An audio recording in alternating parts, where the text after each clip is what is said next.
হাইরে মানুষ, হইল না রে হুঁশ। দেখেন কি অবস্থা ভাই, এই ঝুঁকি নিয়ে এই ব্রিজ পার হওয়ার কোনো যুক্তি নাই ভাই। এই ট্রেন আসলে কিন্তু দেখা যায় না। এখানে অনেক ঘটনা ঘটেছে, সকলেই তার জানা। সেই ঘটনাগুলি আমি পুনরাবৃত্তি করতে চাই না। হাইরে মানুষ, হইল না রে হুঁশ। কবে হুঁশ হবে ভাই? দেখেন, বেঁচে থাকতে আর হুঁশ হবে না। এই ঝুঁকি নিয়ে আসার কোনো যুক্তি নেই। এই ভিআইপি রাস্তা করা হয়েছে কী জন্যে ভাই বলেন? এই জন্যে নিজের বিপদ নিজেই ডেকে আনে ভাই। আরে আর পারি না রে দয়াল মুর্শিদ, কে দিবে ভাই জ্ঞান? সবার কথা সবাই তো জ্ঞান আছে ভাই। দেখেন কি ঝুঁকি নিয়ে এই যে এই সেই ললডাঙ্গা, যেখানে অনেক ঘটনা ঘটে ভাই, মোবাইলে এভাবে বলা তো যায় না।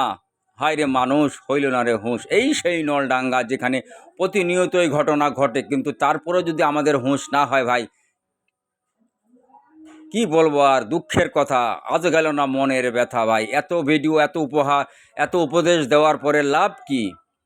নদীর পানি কিন্তু ঝরঝর ছকছকে পানি দেখতে পাচ্ছেন। পানি কিন্তু একেবারে নদীর কিনারে কিনারে পৌঁছে গেছে। আমি আজকে চলে আসলাম এই সেই নলডাঙ্গা নদীর। তুই একটু দয়া কর, ভাঙ্গিস না রে বাপের ভিটা বসত বাড়ি ঘর। এই সেই বসত বাড়ি। আল্লাহ পাক যেন বন্যার পানি নদীর কিন্তু নকির একুল ভাঙ্গে অকুল গড়ে। এই তো নদীর খেলা।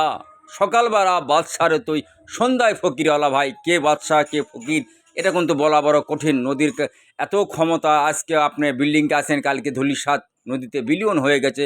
এরকম ঘন্টার পর ঘন্টা নয়, এখানে এক নিমেষেই অনেক বিল্ডিং কিন্তু ধূলিসাৎ হয়ে যায় ভাই। এই জন্য কথা বলা হয়েছে, সকালবেলা বাদশারে তুই, সন্ধ্যা ফকিরওয়ালা। কার গাড়ি কখন বন্ধ হবে রে কেউ তো জানে না ভাই। এই সেই নলডাঙ্গা নদী, চারিদিকে দেখেন ভরপুর পানি। আল্লাহ পাক যেন কারো বাড়িঘর এই নদী গর্ভে বিলীন না করে, সেটাই কামনা।